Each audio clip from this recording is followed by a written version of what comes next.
اور غور کریں عزیز بھائی، جب انسان سمجھتا ہے نا نعمت اللہ کی طرف سے ہے، پھر وہ جھک جاتا ہے، وہ ڈرتا ہے، پھر وہ کہتا ہے اوہو یار وہ فلانا بندہ مجھ سے زیادہ سیانا ہے، اس کے پاس اتنے پیسے نہیں ہیں، مجھے اگر اللہ نے دیے ہیں تو اس کا فضل ہے، مجھے نا کہانیاں نہیں سنانی چاہیے۔ میرے رسول پاک نا اعلیٰ اخلاق کی بات کرتے، اونچی بات کرتے۔ ایک شخص آ گیا حضور سے ملنے، بخاری میں حدیث کی اصل موجود ہے۔ عرب کے لوگ چونکہ اپنے غلاموں پر روب بڑا ڈال کے رکھتے تھے، پریشرائز کر کے رکھتے تھے، یہ طریقہ ہوتا تھا کہ وہ آواز نہ نکالے۔ مثلا غلام نے اگر جانور چھاؤں میں نہیں باندھا، دھوپ میں ہے تو مار پڑ جاتی تھی، کیوں نہیں باندھا؟ اور اگر اس نے کبھی باندھ دیا نا تو پھر بھی مارتے تھے، کہتے تھے تو اتنا سیانا ہو گیا، تو نے پوچھا ہی نہیں، مرضی کر دی تو نے۔ ایک مزاج ہوتا ہے پریشرائز کرنا، پریشان کرنا۔ اور آج بھی میں نے یہ انداز دیکھا ہے، پر غریبوں کے لیے، غریبوں کے لیے، امیروں کے لیے نہیں ہے۔ یعنی وہ چلو وزیر تو ایک طرف رہ گئے، پیروں کا بڑا برا حال ہے، الا ماشاء اللہ، وہ بھی مرید تگڑا ہو تو رنگ اور ہے، بندہ ماڑا ہو تو انداز اور ہے، یہ ٹھیک نہیں۔ اقبال کہتے ہیں خدا بندہ یہ تیرے سادہ دل بندے کدھر جائے، خدا بندہ یہ تیرے سادہ دل بندے کدھر جائے، درویشی بھی عیاری ہے، شہنشاہی بھی عیاری، سارے عیار مکار ہو گئے۔ میرے عزیز نبی کریم صلی اللہ تعالی علیہ وسلم کی خدمت میں وہ شخص آیا اور اس نے آ کر کے نا حضور سے سلام لیا، تو اس نے صحابہ کو بھی نبی پاک کا ادب کرتے دیکھا، پر وہ سمجھ نہیں نہ سکا کہ یہ ادب ہے، اس پر مجبور نہیں کیا نبی پاک نے، کسی پر کوئی ایسی پابندی نہیں، اس نے ادب کرتے دیکھا۔ تو چونکہ اس نے بادشاہ دیکھے تھے، وہ ڈرنے لگ گیا اور کانپنے لگ گیا۔ حضور نے فرمایا کیوں ڈرتے ہو؟ کیونکہ وہ دور سے آیا تھا، ملک شام سے۔ تو وہ عرض کرنے لگا یا رسول اللہ صلی اللہ تعالی علیہ وسلم، میں نا مدینے کی ریاست کے سربراہ کے پاس آیا ہوں، ڈر لگتا ہے کوئی ایسی بات نہ ہو جائے، آپ ناراض ہو جائیں۔ ماڑا بندہ بیچارہ مفت کے روب میں آ جاتا ہے کئی دفعہ، اور حضور کو تو اللہ نے روب دیا ہے، سرکار کا تو اصلی روب ہے، یہاں تو بعض غریب مفت کے روب میں بھی آ جاتے، ڈر رہا۔ اب حضور اسے تھبکی بھی دے دیتے، بات سمجھا بھی دیتے تو بات ٹھیک تھی، لیکن وہ بات تو دور چلی گئی۔ پتہ ہے حضور نے کیا فرمایا؟ فرمایا سن بھائی، تو کسی ریاست کے سربراہ کے پاس نہیں آیا، تو اس بیٹے کے پاس آیا ہے جس کی ماں گوشت کے خشک ٹکڑے کھا کے بھی گزارا کر لیتی، تو غریب ماں کا بیٹا ہوں، غریب ماں کا۔ حضور نے بتلایا کہ کسی اخلاق یہ ہے کہ کسی شخص کو آپ کسی پریشر میں نہ ڈالیں، اسے پریشان نہ کریں، آپ کا وجود، آپ کی طبیعت کسی کے لیے بوجھ کا باعث نہ بنے۔ میں نے اپنی زندگی میں ایک ارادہ کیا ہوا ہے، اس کے لیے مجھے نیند بھی کم کرنی پڑتی ہے۔ میں نے دیکھا کہ جب کسی کو بلایا جاتا تھا نا، خطیب صاحب کو، پیر صاحب کو، تو بڑے بڑے فون کرنے پڑتے تھے، کتے پہنچے ہو، کتے آ گئے ہو، باہر جانا پڑتا سی، بندے پریشان ہو جاتے تھے۔ میں نے یہ کہا ہے کہ اگر کسی نے کہا ہے نا 2 بجے، تو وہاں 2 بجے سے 5 منٹ پہلے جانا ہے۔ سانو ٹینشن جنی مرضی ہوئے، سامنے والے نے دلانا ہوئے۔ میری بات کی سمجھ آ رہی ہے؟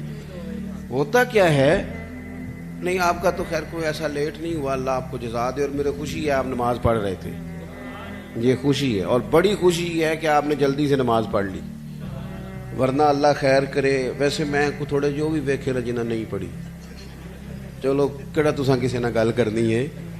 ایک بات یاد رکھنا، کوئی نہیں اجر ملے گا محفل میں آنے کا، بالکل نہیں۔ ایسے اپنے آپ کو جھوٹی تسلیاں نہ دیا کرو، فرض پہلے ہے اور نفل، یہ کوئی کہانی نہیں کہ آپ محفل بڑی تگڑی کرائیں اور فلانا کم۔ مجھے ایک دفعہ ایک صاحب نے کہا جی 22ویں محفل ہے یا 21ویں ہے، آپ کو بلانا ہے، پہلے فلاں بزرگ آئے، فلاں عالم آئے، تو میں نے کہا نماز پڑھتے ہو؟ کہنے لگا نہیں، دعا کریں۔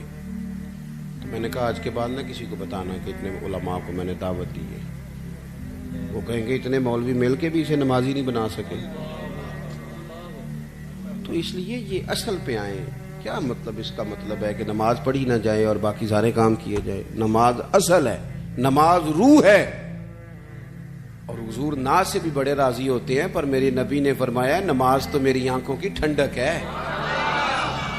تو جب تو نماز پڑھتا ہے حضور کی آنکھیں ٹھنڈی ہوتی ہے. یہ تو کر نہیں رہا اور باقی تو ادھر ادھر بھاگتا پھرے، تو یہ اضافی بات. تو میرے عزیز، ایک تو حضور نے ہمیں یہ اخلاق دیا ہے کسی کو تکلیف نہ دے. کوشش کریں. ایک دفعہ نا ایک صحابی نے نبی کریم علیہ الصلوۃ والسلام سے کہا میرے گھر کھانے کے لیے آئیں. اس نے دیکھا کہ حضور پر بظاہر کچھ آثار ہیں بھوک کے، کئی دنوں سے کھانا نہیں کھایا. چہرہ دیکھا اس نے تو بندے گنے حضور کے پاس کتنے بیٹھے ہیں، تو 4 لوگ بیٹھے تھے. اس نے فٹافٹ گھر جا کے کہا 5 لوگوں کا کھانا پکا دیں. 5 لوگوں کا کھانا پک گیا. اب وہ حضور کو دعوت دینے آئے. آپ کو پتہ ہے آج کل لڑکے والوں نے جہیز مانگنا چھوڑ دیا ہے، پتہ جی کہ نہیں؟ میں تم خبر دے رہے ہیں، یاد رکھیا جی. وہ کہندے نے اسی جہیز نہیں لینا، بس تسی 600 منڈے جی بچے بندے دی روٹی پکا چھڑنی. 600 دی تے روٹی مینیو اسی دیاں گے. وہ ویکھو جی وہ منڈے نے روز آنا ہے تے منڈے دے یاراں نے تے گھروں نہیں روٹی لبدی، کبھی نہیں کھائی. آپ کبھی دیکھیں بیٹی کے باپ کو، وہ کھانے والی لائنوں پہ یوں پھر رہا ہوتا ہے جیسے کوئی بندہ پاگل ہو گیا ہے. دعائیں کراتا ہے، پیر صاحب دعا کرنا اور میری عزت رہ جائے، کتے روٹی نہ تھوڑ جائے. ساری زندگی کے تانے بیٹی کے لیے. کیوں تکلیف دیتے ہو کسی کو؟ گھر روٹی نہیں ملتی، دعائیں کراتے پھرتے ہیں. دعائیں والا دیوانوں کی طرح بیچارہ وہ کناتوں کے اندر پھرتا ہے کہ یا اللہ روٹی پوری ہو جائے. غریب آدمی ہوں، بیٹی نے گھر جانا ہے، پھر ایک دیگ ساتھ بھی بھیجنی پڑتی ہے. ساتھ بھیجو گے تو عزت رہے گی. اور گھر کھانا نہیں کھاتے ہم. کیوں تکلیف دیتے ہو کسی بیٹی والے؟ کیوں ہم پریشان کرتے ہیں؟ کیوں اس طرح کی آزمائشوں میں ڈالتے ہیں جس سے سامنے والا بیچارہ آزمائش میں آ جائے؟ حضرت ابو شعیب رضی اللہ تعالیٰ عنہ حضور کے ساتھ 4 لوگوں کو گن کے گئے.